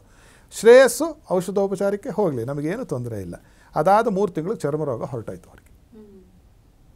ಇದೇ ರೀತಿಯಾಗಿ ಪೂನಾಯಿಂದ ಒಬ್ಬರು ಬಂದಿದ್ದರು. ಆ ಫೈಲು ನನ್ನ ಹತ್ರ ಇದೆ, ಬಂದರೂ ತೋರಿಸ್ತೀನಿ, ಅನುಮಾನ ಇರೋರು ನಮ್ಮ ಮನೆಗೆ ಬಂದರೆ ಅವ್ರನ್ನೂ ಕರೆಸಿ ಮಾತಾಡಿಸ್ಬೋದು ಅವ್ರು ಒಪ್ಪಿದ್ರೆ. ಅವರ ಮಗಳಿಗೆ ಇದ್ದಕ್ಕಿದ್ದಾಗೆ ವಿಪರೀತ ಸೈಕ್ಯಾಟ್ರಿಕ್ ಪ್ರಾಬ್ಲಮ್ ಬಂತು. ವಿಪರೀತ ಸೈಕ್ಯಾಟ್ರಿಕ್ ಪ್ರಾಬ್ಲಮ್. ಚಿಕ್ಕ ಮಗು, ಎಷ್ಟೊಂದು 6-7 ವರ್ಷದ ಮಗು ಇರ್ಬೋದು. ಎಲ್ಲ ಔಷಧೋಪಚಾರ ಆಯಿತು, ಸೈಕ್ಯಾಟ್ರಿಸ್ಟ್ ಹತ್ತೋದು, ಏನು ಹದ್ಬಸ್ಸು ಬರೋ, ತಿರ್ಗೋ ಯಾರೋ ಹೇಳೋದು ಇಂಥವ್ರು ಯಾರೋ ಇದ್ದಾರೆ ಹೋಗ್ರಪ್ಪ ಅಂತ ನನ್ನ ಹತ್ರ ಬಂದರು. ನಾನು ನೋಡಿ ಪ್ರಶ್ನೆಶಾಸ್ತ್ರದಲ್ಲಿ ಕಂಡುಹಿಡಿದಿದ್ದು, ನಾನು ಅದರಲ್ಲಿ ಹೇಳಿದೆ, ಮನೆ ಎದುರಿಗೆ ಇಂತಹ ಒಂದು ವಸ್ತು ಇದೆ ಅಲ್ವಾ ನಿಮ್ಮ ಮನೆ ಎದುರಿಗೆ? ಹೌದು ಅಂದರು. ನಾನು ಏನು ಹೇಳಿಲ್ಲ, ಮನೇನು ಬಿಡಿ ಅಂದೆ. ಏನೋ ಒಟ್ಟು ಕುಟುಂಬ ಅಂದರು. ನನಗದು ಗೊತ್ತಿಲ್ಲ. ನನ್ನ ಪ್ರಕಾರ ನೀವು ಮನೇನು ಬಿಡಿ, ನಿಮ್ಮ ಮಗಳು ಒಳ್ಳೆಯದಾಗುತ್ತೆ. ಹಾಗಾದ್ರೆ ನಾವು ಒಂದು ತಂದೆ ತಾನು ಬಿಟ್ಟು ಹೋಗ್ಬೇಕಲ್ಲ, ನಿಮ್ಮ ಮಗಳು ಯೋಚನೆ ಮಾಡಿ. ಬೇರೆ ಅಣ್ತೊಂಬಂದ್ರೆಲ್ಲ ಇದ್ದರು, ಅವರು ಅಲ್ಲಿಂದ ಬಿಟ್ಬಿಟ್ಟು ಕರ್ನಾಟಕದಲ್ಲಿ ಒಂದು ಗ್ರಾಮದಲ್ಲಿ ಬಂದು ಇದ್ದಾರೆ, ಒಳ್ಳೆಯ ನಗರಿಯಲ್ಲಿ ಇದ್ದಾರೆ. ಬಂದ 1 ತಿಂಗಳಿಗೆ ಮಗಳು ಸ್ವಸ್ಥವಾಗಿದ್ದಾಳೆ. ಈಗ ಆ ಮಗುಗೆ 9 ವರ್ಷ ಚಿಲ್ಲರೆ. ಅಂದರೆ ಆ ಸ್ಥಳದ ಒಂದು ಪ್ರಭಾವ ನಮ್ಮ ಮೇಲೆ ಎಷ್ಟಿರುತ್ತೆ ಅನ್ನೋದಕ್ಕೆ ಈ ವಿಚಾರ ಹೇಳ್ತಾ ಇದ್ದೇನೆ. ಈಗ ನೀವು ಹಿಮಾಲಯದ ಹತ್ರ ಹೋಗಿ ನಿಂತ್ಕೊಳ್ಳಿ, ಗಂಗಾ ತೀರಕ್ಕೆ ಹೋಗಿ ಕೂತ್ಕೊಳ್ಳಿ, ನಿಮ್ಮ ಮೇಲೆ ಪ್ರಭಾವ ಬೀರುತ್ತೋ ಇಲ್ಬೋದು? ಆ ಸ್ಥಳದ ಪ್ರಭಾವ ಬೀರುತ್ತೋ ಇಲ್ಲೋ? ಅದೇ ಯಾವುದಾದ್ರೂ ಒಂದು ರುದ್ರಭೂಮಿ ಮೇಲೆ ಹೋಗಿ ಕೂತ್ಕೊಳ್ಳಿ, ಏನಾಗುತ್ತೆ ಮನಸ್ಸು ಅಲ್ವೇ? ಅಲ್ಲಿ ಮನಸ್ಸಿಗೆ ಸ್ವಲ್ಪ ಖೇದವಾಗುತ್ತೆ, ಮನಸ್ಸಿಗೆ ನೋವು ಬರುತ್ತೆ, ವೈರಾಗ್ಯನೂ ಬರುತ್ತೆ. ಅದು ಸ್ಮಶಾನ ವೈರಾಗ್ಯ ಅನ್ನೋದೇ ಹೆಸರದಕ್ಕೆ. ಆ ರೀತಿಯಾಗಿ ಆಗೋದು. ಹಾಗಾದರೆ ಅದರಲ್ಲಿ ಏನಿದೆ, ಅಲ್ಲೇನ ಊಟ ಮಾಡೋಣ ಬನ್ನಿ ಅಂದರೆ ಅದಕ್ಕೆ ಅರ್ಥವಿಲ್ಲ. ಆ ರೀತಿಯಾಗಿ ಪ್ರತಿಯೊಂದು ಸ್ಥಳದ ತನ್ನದೇ ಆದ ಒಂದು ಶಕ್ತಿ ಇದೆ, ಒಂದು ಶಕ್ತಿ ವಲಯದಲ್ಲಿ ನಾವು ಬದುಕ್ತಾ ಇರ್ತಕ್ಕಂಥವ್ರು. ಆ ವೇವ್ ಲೆನ್ಸ್ ಅಂತ ಹೇಳ್ತಾರೆ. ಇದೆಲ್ಲ ಕ್ವಾಂಟಮ್ ಫಿಸಿಕ್ಸ್ ಅನ್ನೋ ಒಂದು ಇದರಲ್ಲಿ ಹೇಳುತ್ತೆ ಅಂತ ತಿಳಿದವರು ಹೇಳ್ತಾರೆ, ಓದಿದವರು. ಅದರಲ್ಲಿ ಅಂತಹ ಒಂದು ಅದ್ಭುತವಾದ ಅದು ಏನು ಗೊತ್ತಾ, ಈಗ ನನಗೆ ಹೊಂದತಕ್ಕಂತಹ ಮನೆ ನಿಮಗೆ ಹೊಂದದೇ ಇರಬಹುದು, ನಿಮಗೆ ಹೊಂದತಕ್ಕಂತಹ ಮನೆ ಇನ್ನೊಬ್ಬರಿಗೆ ಹೊಂದದೇ ಇರಬಹುದು. ಅದರಲ್ಲಿ ಏನಂತಂದರೆ ಅವರ ಕುಲಾಚಾರ ಪದ್ಧತಿಗಳನ್ನು ನೋಡಿಕೊಂಡು, ಅವರ ಮನಸ್ಥಿತಿಯನ್ನು ನೋಡಿಕೊಂಡು, ಅವರಿಗೆ ಸರಿಯಾಗಿರ್ತಕ್ಕಂತಹ ಮನೆಯ ಬಾಗಿಲು ಯಾವ ದಿಕ್ಕಿಗೆ ಬರುತ್ತೆ ಅಂತಕ್ಕಂಥದ್ದನ್ನು, ಈ ಕಡೆಗೆ ರೋಡ್ ಇರುತ್ತೆ, ಮನೆ ಹಿಂಗೆ ಬಾಗಿಲು ಇಟ್ಕೊಂಡಿರ್ತಾರೆ ನಮ್ಮ ಜನ, ಪೂರ್ವಕ್ಕೆ ಬೇಕು ಅಂತ. ಇದೆಲ್ಲ ಶುದ್ಧ ತಪ್ಪುಗಳು. ಪೂರ್ವದ ಬಾಗಿಲು ಏನು ಯಾರನ್ನೂ ಉದ್ಧಾರನೂ ಮಾಡಿಲ್ಲ, ದಕ್ಷಿಣದ ಬಾಗಿಲು ಯಾರನ್ನೂ ಕೆಡಿಸೂ ಇಲ್ಲ. ನಮ್ಮ ಊರಿನಲ್ಲೇ ದಕ್ಷಿಣದ ಭಾಗದಲ್ಲಿ ಇದ್ದವರೇ ಹೆಚ್ಚು ಸಾಹುಕಾರರಿದ್ದರು ನಮ್ಮೂರಲ್ಲಿ. ನಾವೆಲ್ಲ ಉತ್ತರದ ಬಾಗಿಲವರು ಹೇಳಿ ಕೇಳಿ, ನಮ್ಮ ಹತ್ರ ದುಡ್ಡೇ ಇರಲಿಲ್ಲ. ಇದು ನಾವು ಚಿಕ್ಕ ವಯಸ್ಸಿಂದ ನೋಡಿ ಬೆಳೆದಿರ್ತಕ್ಕಂಥದ್ದು. ನಾವು ಚಿಕ್ಕ ವಯಸ್ಸಿಂದ ಗಣಿತವನ್ನು ಕಲಿತು ಬಂದಿರತಕ್ಕಂಥವ್ರು. ಆ ರೀತಿಯಾಗಿ ಗಣಿತದ ಪ್ರಕಾರವಾಗಿ ಮನೆಯ ಉದ್ದಾಗಲ ಎತ್ತರವನ್ನು ಮಾಡಬೇಕು. ಅದನ್ನು ಯಾಕೆ ಮಾಡಬೇಕು ಅಂತಂದರೆ ನಮ್ಮ ದೇಹ ಪಂಚಭೂತಗಳಿಂದ ಆಗಿದೆ. ಯಾವುದು? ಪೃಥ್ವಿ, ಆಪಸ್, ತೇಜೋ, ವಾಯು, ಆಕಾಶ. ಯಾವುದು? ಅರ್ಥು, ವಾಟರು, ಫೈರು, ಏರು ಮತ್ತು ಇತರತ ಸ್ಪೇಸ್. ಮನೇನೂ ಅದರಿಂದ ತಾನೇ ಆಗಿರೋದು. ಅರ್ಥು ನೀವು ತರತಕ್ಕಂಥ ಇಟ್ಟಿಗೆ, ಕಬ್ಬಣ, ಮರಳು, ಸಿಮೆಂಟು ಅದೆಲ್ಲ ಭೂಮಿ ಗುಣಗಳಿದೆ ಅದರಲ್ಲಿ. ಜಲ, ಮನೆಯಲ್ಲಿ ಪ್ಲಂಬಿಂಗ್ ಮಾಡಿಸಿರ್ತೀರಿ ನೀವು. ಒಂದು ಕಡೆ ಸಂಪಿರುತ್ತೆ, ಒಂದು ಕಡೆ ಟ್ಯಾಂಕ್ ಇರುತ್ತೆ, ತಿರುಗಿಸಿದ ಕಡೆ ನೀರು ಬರುತ್ತೆ, ಅದು ಜಲಗುಣವಾಗಿರುತ್ತೆ. ವಾಯು ಮತ್ತು ಗಾಳಿ ವಾತಾಯನಗಳು ಅಂದರೆ ಕಿಟಕಿಗಳು ಎಲ್ಲ ಇರುತ್ತೆ. ಫ್ಯಾನ್ ಹಾಕಿರ್ತಕ್ಕಂಥದ್ದು, ಎ ಸಿ ಹೆಚ್ಚಾಗ್ತಾರೆ ಈಗಿನ ಕಾಲದಲ್ಲಿ. ಅದು 5ನೇದು ಯಾವುದು? ಆಕಾಶ. ಆಕಾಶ ಅಂದರೆ ನೀವು ಖಾಲಿ ಸ್ಥಳ, ಈ ಕೈ ಆಡಿಸ್ತಿರೋದೆಲ್ಲ ಆಕಾಶವೇ. ಇದು ಒಂದಕ್ಕೊಂದು ಇಷ್ಟು ರೇಷಿಯೋಸ್ ಇರಬೇಕು ಅಂತ ಇದೆ. ಅದು ಹೆಚ್ಚು ಕಡಿಮೆ ಆದಾಗ ಏನಾಗುತ್ತೆ? ನಾನು ಹೇಳಿದ್ನಲ್ಲ, ಇಲ್ಲೇನೋ ವಾಸ್ತು ದೋಷ, ಆ ವಾಸ್ತು ದೋಷ ಆಗುತ್ತೆ. ಅದೇ ರೀತಿಯಾಗಿ ಮನುಷ್ಯನ ದೇಹದಲ್ಲಿ ಆದ ಹಾಗೆಯೇ ಎಕ್ಸ್ಟ್ರಾ ಗೊತ್ತು ನಿಮ್ಗೇನು ಬೇಡಮ್ಮ, ನೀವು ಊಟ ಮಾಡಿ ಇಷ್ಟುದ್ದದ್ದು ಒಂದು ಏನಾದರೂ ನಿಮ್ಮ ಹಲ್ಲು ಮಧ್ಯೆ ಸಿಕ್ಕಾಕೊಂಡ್ರೆ ಏನು ಒದ್ದಾಡ್ತೀರಾ? ಯೋಚನೆ ಮಾಡಿ ಅಲ್ವಾ? ಇಷ್ಟ ದೊಡ್ಡ ದೇಹಕ್ಕೆ, 5 ಅಡಿ 10 ಇಂಚಿನ ದೇಹಕ್ಕೆ ಇಷ್ಟೇಷ್ಟುದ್ದ ಯಾವುದೋ ಒಂದು ತಿಂದಾಗ ಒಂದು ನಾರು ಸಿಕ್ಕಾಕೊಂಡ್ಬಿಟ್ರೆ ಅದು ತೆಗಿಯೋ ತನಕ ಸಮಾಧಾನ ಇರಲ್ಲ. ಅದೇನೋ ಹಿಂಸೆ ಮಾಡ್ತಾನೆ ಇರುತ್ತೆ. ಕಾಲಿಗೆ ಮುಳ್ಳು ಚುಚ್ಕೊಂಡ್ರೆ ಸುಮ್ಮನೆ ಹೋಗ್ಬಿಟ್ಟಿದ್ದೀವ ನಾವು, ನೋಡ್ಕೊಳ್ಳೋಣ ಬಿಡು ಅಂತ ಅಲ್ಲೇ ಕೂತು ಅದನ್ನು ಕಿತ್ತು. ಆ ರೀತಿಯಾಗಿ ಒಂದು ಚಿಕ್ಕದಾಗಿರ್ತಕ್ಕಂಥ, ಅದನ್ನೇ ನಾನು ಹೇಳಿದ್ದು, 6 ಇಂಚು ಒಂದು ಪಟ್ಟಿ ಹಾಕಿಸಿ 1.5 ಅಡಿ ಈ ಕಡೆ ತೆಗೆದ ತಕ್ಷಣ ಸರಿ ಹೋಯಿತು ಅಂತಕ್ಕಂಥದ್ದು ಕಾರಣೀಭೂತವಾಗಬಹುದು. ಆ ರೀತಿಯಾಗಿ ಪ್ರತಿಯೊಂದು ಗಣಿತದ ಪ್ರಕಾರ ನಡೀತಕ್ಕಂಥದ್ದು ವಾಸ್ತು. ಈಶಾನ್ಯದಲ್ಲೇ ಬಾಗಿಲಿಡ್ತಕ್ಕಂಥದ್ದು ಬಹಳ ಒಳ್ಳೆಯದು, ನೈಋತ್ಯ ಬಹಳ ಕೆಟ್ಟದ್ದು ಅಂತಕ್ಕಂಥದ್ದು ಸುತರಾಮ್ ಇಲ್ಲ. ಯಾವ ಕಡೆ ಎತ್ತರ, ಆಮೇಲೆ ನಾವು ಅದನ್ನು ಎತ್ತರಿಸ್ಲಿಕ್ಕೆ ಬರೋದಿಲ್ಲ. ಆ ಭೂಮಿಯ ಲಕ್ಷಣವೇ ಹಾಗಿದ್ರೆ ಅದನ್ನು ಹಾಗೇ ಬಿಡಬೇಕು. ಅದನ್ನು ನಾವು ಸಿಮೆಂಟು ನೀರು ಹಾಕಿ ಎತ್ತರ ಮಾಡಿದ್ರೆ ಉಪಯೋಗ ಆಗುವುದಿಲ್ಲ. ಆ ಒಂದು ಭೂಮಿಯ ಒಂದು ಗುಣ ಬಹಳ ಮುಖ್ಯ. ಅದಕ್ಕೆ ಭೂಮಿಯ ಓಜೋಶಕ್ತಿ ಅಂತ ಕರೀತಾರೆ. ಅದನ್ನು ತಿಳಿದುಕೊಳ್ಳಲಿಕ್ಕೆ ಬರಬೇಕು. ಅದು ಎಂತೆಂಥವರಿಗೆ ಎಂತೆಂತಹ ಭೂಮಿ ಹೋಗುತ್ತೆ ಅಂತಕ್ಕಂತಹ ತಿಳುವಳಿಕೆ ಇರಬೇಕು. ಇಷ್ಟ ಬಂದ ಕಡೆ ಇಷ್ಟ ಬಂದವರು ಮನೆ ಕಟ್ಕೊಳ್ಳಿಕ್ಕೆ ಆಗುವುದಿಲ್ಲ. ಆದರೆ ಈಗಿನ ಕಾಲದಲ್ಲಿ ನಮಗದು ನಮ್ಮ ಒಂದು ಹತೋಟಿಯಲ್ಲಿಲ್ಲ. ಎಲ್ಲಿ ಸಿಗುತ್ತೋ ಅಲ್ಲೇ ಮನೆ ಕಟ್ಟತಕ್ಕಂತಹ ಪರಿಸ್ಥಿತಿ ಬಂದಿದೆ ಅಲ್ವೇ? ನಾವು ಕೇಳಿದ ಕಡೆ ಸಿಗುತ್ತಾ? ಈಗ ಶಾಸ್ತ್ರ ಪ್ರಕಾರವಾಗಿ ನೀವೇನಾದರೂ ಉದಾಹರಣೆಗೆ 1,000 ಚದುರಡಿ 1000 ಸ್ಕ್ವೇರ್ ಫೀಟ್ ನೀವು ಮನೆಯನ್ನು ಕಟ್ಟಬೇಕು ಅಂದರೆ 16,000 ಚದರಡಿಯಷ್ಟು ಜಾಗ ಬೇಕು ನಿಮಗೆ. 16,000 ಸ್ಕ್ವೇರ್ ಫೀಟ್ ನಿಮ್ಮ ಸೈಟ್ ಇದ್ದರೆ you can build only 1,000 square feet of a house.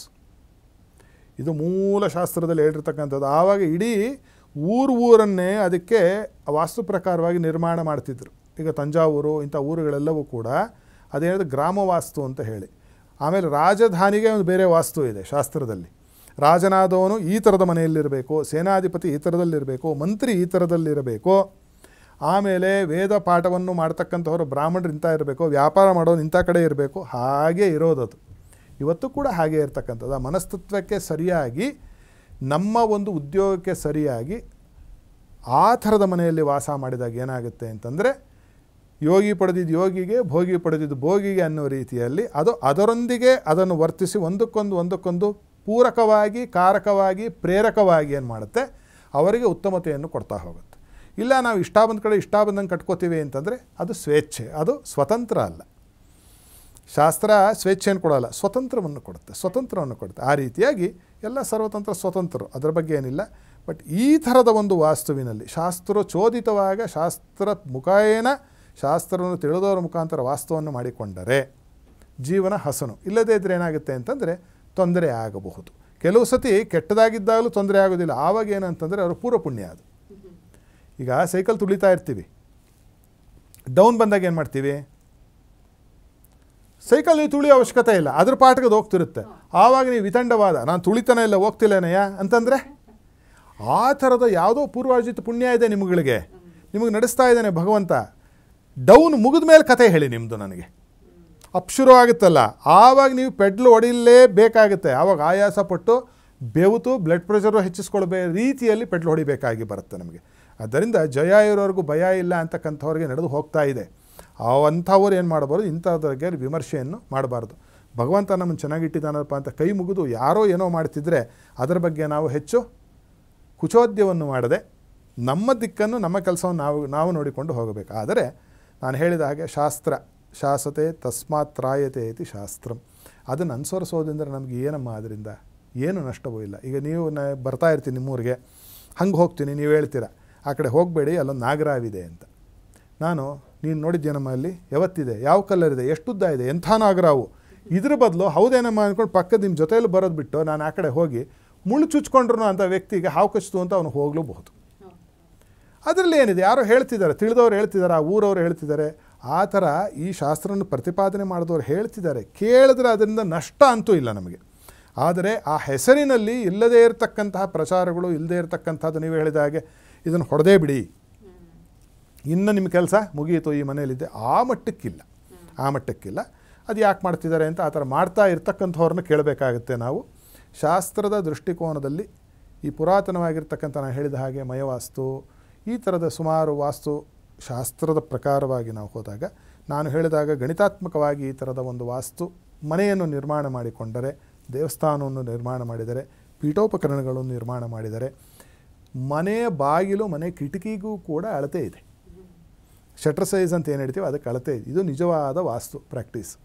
ನೀವು ಸುಮ್ಮನೆ ಮನೇನ ಹೆಂಗಂದ್ರೆ ಕಟ್ಕೊಂಡು ಅಲ್ಲಿ ಬಾಗಿಲು ಇಟ್ಬಿಟ್ಟು ಇಲ್ಲ, ಹಾಗಲೆಲ್ಲ ಮಾಡಲಿಕ್ಕೆ ಬರೋದಿಲ್ಲ. ಇದು ಪೂರ್ತಿ ಇಟ್ ಇಸ್ ಪ್ಯೂರ್ಲಿ ಮ್ಯಾಥ್ಸ್, ಪೂರ್ತಿ ಗಣಿತ, ಆ ಗಣಿತಮಯ. ಆ ಥರ ಮಾಡೋದರಿಂದ ಏನಾಗುತ್ತೆ, ಕೈ ಕೊಡೋದಿಲ್ಲ ಇವತ್ತು ಅದು. ಅದರಿಂದ ನಮಗೆ ನಷ್ಟ ಇಲ್ಲ. ನಿಮಗೆ ಬಹಳ ಉತ್ತಮತೆ ಬರದೇ ಇದ್ರೂ ನೀವಿರೋ ಪರಿಸ್ಥಿತಿಯಿಂದ ನಿಮ್ಮನ್ನೋದು ಕೆಳಗೆ ಬೀಳಿಸಲಿಕ್ಕೆ ಬಿಡುವುದಿಲ್ಲ ಅಂತಕ್ಕಂಥದ್ದನ್ನು ಹೇಳ್ಬೋದು. ಅದೇ ನೀವು ಹೇಳಿದಾಗ ಮನೆ ಬಿಟ್ಟು ಆ ಮನೆಗೆ ಹೋಗಿ ತೊಂದರೆ ಪಟ್ಬಿಟ್ರು ಅಂತ ಹೇಳ್ತಾರಲ್ಲ, ಅದಕ್ಕೆ ನಾವೇನು ಹೇಳ್ತೀವಿ ಅಂಥವರಿಗೆ ಅಂದರೆ, ವ್ಯಾಪಾರ ಸ್ಥಳ ಚಿಕ್ಕದಾಗಿದ್ದು ಅದನ್ನು ಹಾಗೆ ಇಟ್ಕೊಳ್ಳಿ, ದೊಡ್ಡದಕ್ಕೆ ಹೋಗಿ, ಎರಡು ಕಡೆಯೂ ಮಾಡಿ ವ್ಯಾಪಾರ ಅಂತ. ಮನೆ, ಈ ಮನೆ ಬಿಟ್ಬಿಟ್ಟು ದೊಡ್ಡ ಮನೆಗೆ ಹೋಗಿದ್ದಾರೆ, ಚಿಕ್ಕ ಮನೆ ಇಟ್ಕೊಳ್ಳಿ ಒಂದಷ್ಟು ದಿವಸ. ಇಲ್ಲಿ ಬಂದು ನಿಮಗೆ ಇಲ್ಲಿ ಅದು ಕಾಯಾಕಲ್ಪ ಫುಲ್ ಅದು ನಿಮ್ಮ ಮೈ ಹಿಡಿಬೇಕು ಅಂತ ಆ ಮನೆ. ಅದಾದ ನಂತರದಲ್ಲಿ ಹೊಸ ಬಟ್ಟೆ ಉಟ್ಟಂಗಮ್ಮ, ನೀವು ಹೊಸ ಬಟ್ಟೆ ಹಾಕ್ಕೊಳ್ಳಿ, ಅದು ಏನೋ ಒಂದು ಹಿಂಸೆ, ಹೌದಾ? ಹೊಸ ಚಪ್ಪಲಿ ಹಾಕ್ಕೊಂಡು ನೋಡಿ, ಭಾಳ ಚೆನ್ನಾಗಿ ಅರ್ಥ ಆಗೋಗುತ್ತೆ ನಿಮಗೆ. ಅದು ಚಪ್ಪಲಿ ಕಡಿಯೋದು, ಶೂ ಬೈಟ್ ಅಲ್ವಾ? ಅದೇ ಹಳೇದು ಎಷ್ಟು ಚೆನ್ನಾಗಿ ಓಡಾಡ್ತೀವಿ ನೋಡಿ. ಅದೇ ರೀತಿಯಾಗಿ ಅದು ಒಗ್ಗಬೇಕು, ಅದೇ ರೀತಿಯಾಗಿ ಒಗ್ಗಬೇಕು. ಅದು ನಮಗೆ ಒಗ್ಗುವವರೆಗೂ ಹಳೆ ಚಪ್ಪಲಿ ಯಾಕೆ ಬಿಸಾಕ್ತಿದ್ದೀರಿ ನೀವು? ಇಟ್ಕೊಳ್ಳಿ ಮನೆಯಲ್ಲಿ. ಕಚ್ಚಿದ್ರೆ ಅದಕ್ಕೆ ಎರಡು ಔಷಧಿ ಇಟ್ಕೊಂಡು ತಿರುಗಿ ಬ್ಯಾಂಡೇಜ್ ಹಾಕೊಂಡು ತಿರುಗಿ ಹಳೆದನ್ನೇ ಹಾಕ್ಕೊಂಡು ಹೋಗೋದು. ಮೇಲ್ಗಡೆ ಒಳ್ಳೆ ಬಟ್ಟೆ, ಕೆಳಗಡೆ ಹಳೆಯ ಚಪ್ಪಲಿ. ಬಟ್ಟೆಗಳು ಅಷ್ಟೇ, ಎಷ್ಟೋ ಬಟ್ಟೆಗಳನ್ನು, ಶರ್ಟ್ ಆಗಿರಬಹುದು, ನೀವು ಪ್ಯಾಂಟ್ ಆಗಿರಬಹುದು, ಚೂಡಿದಾರ್ ಆಗಿರಬಹುದು, ಹೆಣ್ಮಕ್ಳು ಬಸ್ ಕುಪ್ಸ ಆಗಿರಬಹುದು, ಹಿಂಸೆಗಳು ಉಂಟು ಹೊಸ ಬಟ್ಟೆ. ಅದೇ ರೀತಿಯಾಗಿ ಯಾವುದೇ ಹೊಸತನ ಜೀವನದಲ್ಲಿ ಪ್ರವೇಶ ಮಾಡಿದಾಗ ಅದು ನಮಗೆ, ನಾವು ಅದಕ್ಕೆ ಒಗ್ಗಬೇಕು, ಅದು ನಮಗೆ ಒಗ್ಗಿಕೊಳ್ಳೋದಕ್ಕೆ ಸ್ವಲ್ಪ ಕಾಲಾವಕಾಶ ಬೇಕು. ಆಗೇನು ಮಾಡಬೇಕು, ನಡೆದು ಬಂದ ದಾರಿಯನ್ನು ತಿರಸ್ಕರಿಸದೆ ಅದನ್ನು ಸ್ವಲ್ಪ ದಿನ ಹಾಗೆ ಇಟ್ಟುಕೊಂಡು ಕಾಲಾನಂತರದಲ್ಲಿ ಅದನ್ನು ಬಿಡೋದರಿಂದ ಈ ರೀತಿ ಆಘಾತಗಳು ಸಂಭವಿಸಲ್ಲ ಅಂತ ಹೇಳ್ಬೋದು. ಖಂಡಿತ ಗುರೂಜಿ, ವಾಸ್ತುವಿನಲ್ಲಿ ಇರುವಂತಹ ತಪ್ಪು ತಿಳುವಳಿಕೆಗಳಿಗೆ ಸಾಕಷ್ಟು ರೀತಿಯ ಸ್ಪಷ್ಟತೆಗಳನ್ನು ಕೊಟ್ಟಿದ್ದೀರಿ. ಧನ್ಯವಾದ ಗುರೂಜಿ.